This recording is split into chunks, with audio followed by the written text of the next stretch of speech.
speaker should mute themselves now so we don't have any background noise. And tonight, our speaker is Chuck.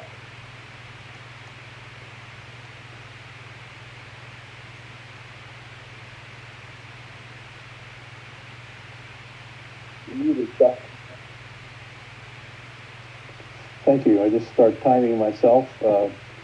Is 20 minutes my time? Okay, good. All right, I'm Chuck, a compulsive eater, and your speaker for this evening. I'm delighted to find that this is a men's-only group. I've never been to a men's-only group. Virtually every OA meeting I've ever attended has been like 10 to 1 women from men, so it's been even, but at least now we're now we're in a better position to have a men's group. It is my opinion that virtually everybody that comes in the program has a story to tell, and some are more horrifying than others, but they're all stories that have affected us in one way or another. And I like to describe it as a bruised brain, that something has happened, something's clicked in our brains that caused us to have an addiction. It could be a birth defect, it could be trauma, it could be both. And what's good about this is it really doesn't matter, as it turns out. But I will tell you how I got to where I was as a eater, a professional eater. And I like to say I have a PhD in food cramming too, because I don't like to just eat. I like to eat as fast as I possibly can, and it doesn't matter what it is, as long as I'm shoving it down my throat. For many, many years, for decades, I did not know what full was. I just knew that I was either sick or could eat more. That's all changed. So here's my story. My mother died when she was 7 months pregnant with me, and my dad just kind of fled, and I was left in the hospital. The hospital named me and kept me there for 2 months in an incubator. I was one of the first incubator babies. And there's a dispute in the family as to how it was that my mother died in August of pneumonia, as her death certificate says, or an attempt by her mother to poison her in an attempt to abort me. Either way, she didn't live and I did. And I was sent to live with her mother for the first 2 years of my life. And she called me Chuck, or Chucky, after her deceased husband. And an aunt from the other side of the family would come to visit from time to time, and when I was 2 years old, the aunt just couldn't bear it anymore. My grandmother apparently was physically abusing me, and so this aunt just picked me up and took me to her house and said, "I'm keeping him."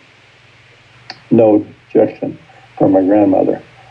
But the problem was I lived there from age 2 until age 8 with that aunt, and her husband was a raging awful alcoholic. And there were nightly arguments in the household about me being there. He would scream at my aunt saying, "He doesn't belong here. Get him out of this house. He's just eating our food." The dishes would fly, and there would be physical arguments. And I would listen to these arguments every night behind a closed door while I rolled a marble across the floor. I would be crying, but I didn't understand what they were arguing about. But that went on until I was 8 years old, and I never quite understood what it was all about. But when I was 8, my father showed up and came into the door and said, "Hey, that's my kid, and I'm taking him." My aunt was reluctant to just hand me over, apparently, but she did.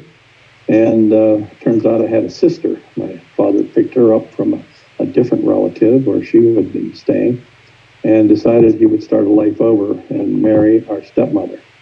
And it was at that moment that my life spiraled downward significantly. I was not a happy person when I got there, but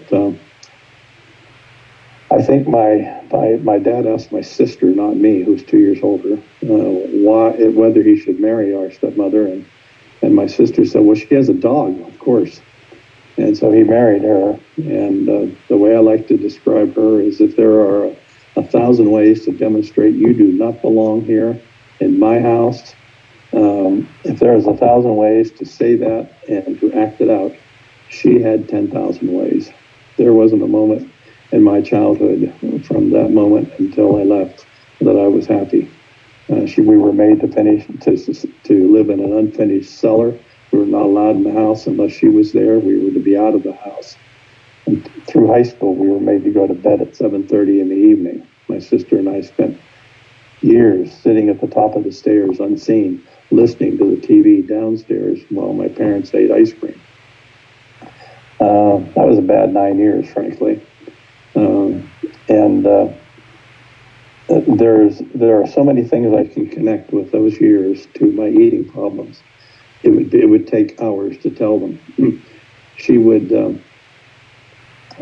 make breakfast for us an hour and a half before we were to eat it, because we weren't allowed to open the refrigerator and get milk for our cereal. So she would pour milk on our cereal an hour and a half before we ate it. So for years and years and years, I ate soggy, warm cereal. For lunch, we had 2 slices of Wonder Bread, white bread, with a thin slice of Velveeta cheese and some mustard on it. That was what we had for lunch every day.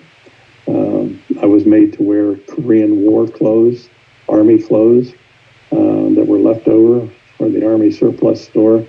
My sister was made to wear clothes that shamed her, and we were just told to keep our mouths shut. We hated our childhood. We protested to our father, but he just didn't have a way to get us out of that house. It was her house, and he would tell us to be quiet. We didn't have any place to live. My sister and I just hated our childhood and promised we would get out of that house and get as far away as possible. Believe it or not, this all happened in Pennsylvania, and my sister and I both ended up in California. But I graduated from high school without any study skills. I made it through high school. I was a good athlete. And the one thing I thought was going to save me was I was offered a wrestling scholarship to a big-time wrestling school. And so why not? I had nothing else to do, so I went to a big-time wrestling school, only to find out that, one, I was just completely lost to the world. I had no skills, no idea how to get along in the world. I hated my life, and I stayed there for 5 years, never made the wrestling team. There were 5 state champions in my weight class alone, including the Eastern Collegiate champion, and if I moved up a weight class, the National Collegiate Wrestling champion. So I was practice bait all of that time. Not only that, I had no money to live, and so I had to work in a pizza shop. And every Monday we had to weigh in. So you take a compulsive overeater on a wrestling team who had to weigh in every Monday for the coach, working in a pizza shop. That was pizza hell.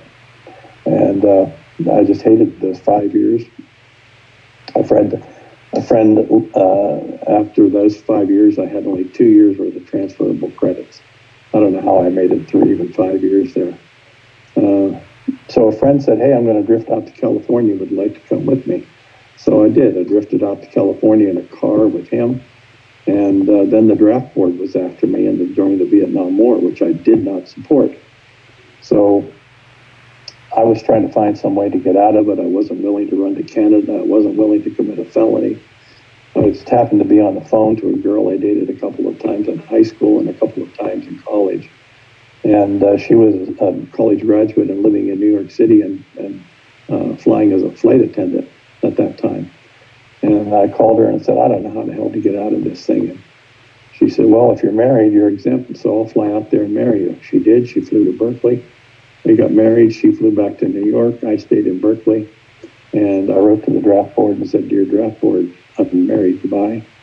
And signed my name, Chuck.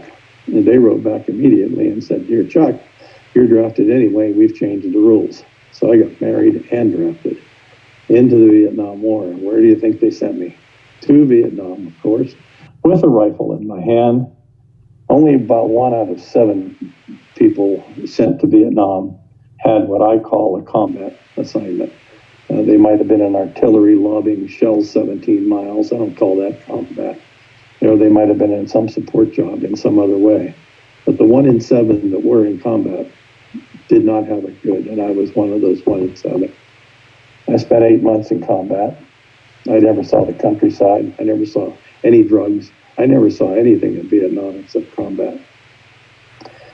They always gave us cigarettes with each combat meal, and I always traded those cigarettes for food. I managed to survive 8 months in combat, and I was given a support job for the last 4 months in the country. And the first day on that support job, a photograph was taken of me. And right after the photograph was taken, and my friends came up to me and said, "Would you come out on one last mission?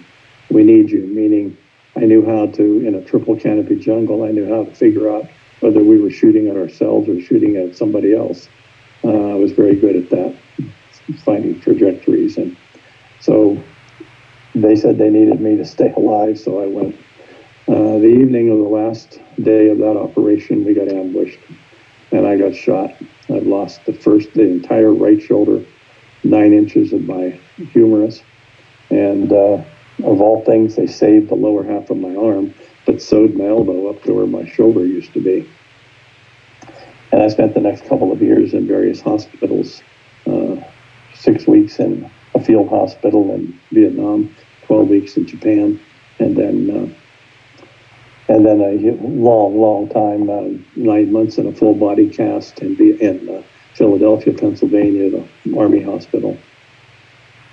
And when I got out of that cast, and I was able to walk again because they took most of my tibia bone off my leg to try to lengthen my arm and solidly fuse it to my backbone. And as soon as I was able to walk out of that hospital with a brace on, I left against medical advice. A surgeon from Appleton, Wisconsin, had done the huge operation on me, which was kind of a celebrated thing. I had never done anything like that before. So I flew myself up to Appleton, Wisconsin to have him see me afterward, and he said, "It's time to take the brace off." On my way back to Los Angeles on an airplane, I noticed that my arm dropped to my side. It had broken, and it stayed broken for the next 42 years. And I lived the next 42 years in abject pain, a lot of pain. What was good about being a disabled veteran was I was given a second chance at college. Their deal was you pay for nothing. You get into whatever school and go as far as you want. As long as you get in, we pay. So I decided to finish undergraduate and go to law school and become a lawyer, which I did. And I had applied to school at UC Berkeley, law school, which is a top-graded law school, and I was told I would be in the entering class. The time for getting the acceptance letter came and went, and they said, "Oh, you weren't accepted," because they had quadrupled the applications that year, and they filled up the class with what they called priority acceptances and minority acceptances, and nobody who they had thought was going to be the entering class was given an acceptance. So I went up to the office of the law school and asked, "Let me ask you, had I mentioned that I was in Vietnam and was wounded, would that have just disqualified me?" I thought, we were too ashamed to say anything about having been in Vietnam. But I said, had I mentioned it, would it have made a difference? And this gal looked at me. I thought she was going to say, "Get out of here, you don't belong in here." That's what I thought she was going to say. Instead, she said, "We would have taken you right away." That pain of the rejection coming home from Vietnam after all that was the worst part of the rejection of my life. And I'd had nothing in my life but rejection. So I was one bitter person. But some people display their bitterness and their resentments outwardly and act out accordingly. I kept it all internally. I had a very successful career as a lawyer. I was overweight, but I was always active athletically, and I never got grotesquely overweight. I'm 5'11", and the highest in weight I think I ever got, which I refused to weigh after 230, I think I never got above 240 or 250. Last Friday I weighed in, I was 175. I've been at 175 for a good while now. 5 years and 8 months in OA. That culminated a 50-year search for a diet that would work. And in desperation at age 72, I came into OA and it worked like a miracle for me. The one thing that didn't work for me, and I mentioned this a lot in OA, was that the compulsion never left. I lost the weight and I managed to keep in the program, but the compulsion was there. Well, about 8 months ago, I decided to keep all sugar out of my diet, and that means any grains other than oats, any sugars, fifth ingredient or less is okay, and no alcohol, which turns to sugar. I have sitting out in my garage in my wine cellar about 200 bottles of fine wine that go unused. But it's been an amazing transformation because the compulsion is now gone. It was sugar, and I would have claimed to my dying day that I didn't have a problem with sugar. I had a problem with any food.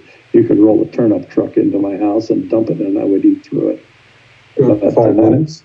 Okay, so that was the way it went with me. I got into therapy.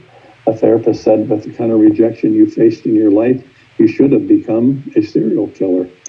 And so why I didn't, I don't know.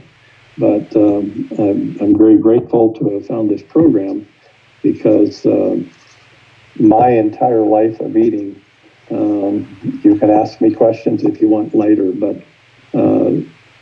I would shame anybody who claims to be the worst compulsive eater on the face of the earth. I was just awful, and I had no way out of it.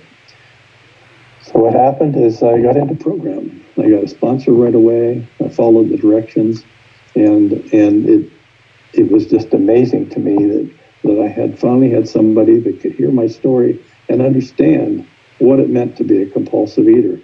When I first heard in 2015 our invitation to you, and they said, we have learned that the reasons for our illness are unimportant, my ears literally burned. I could not believe that concept would apply to me because my whole life was run by the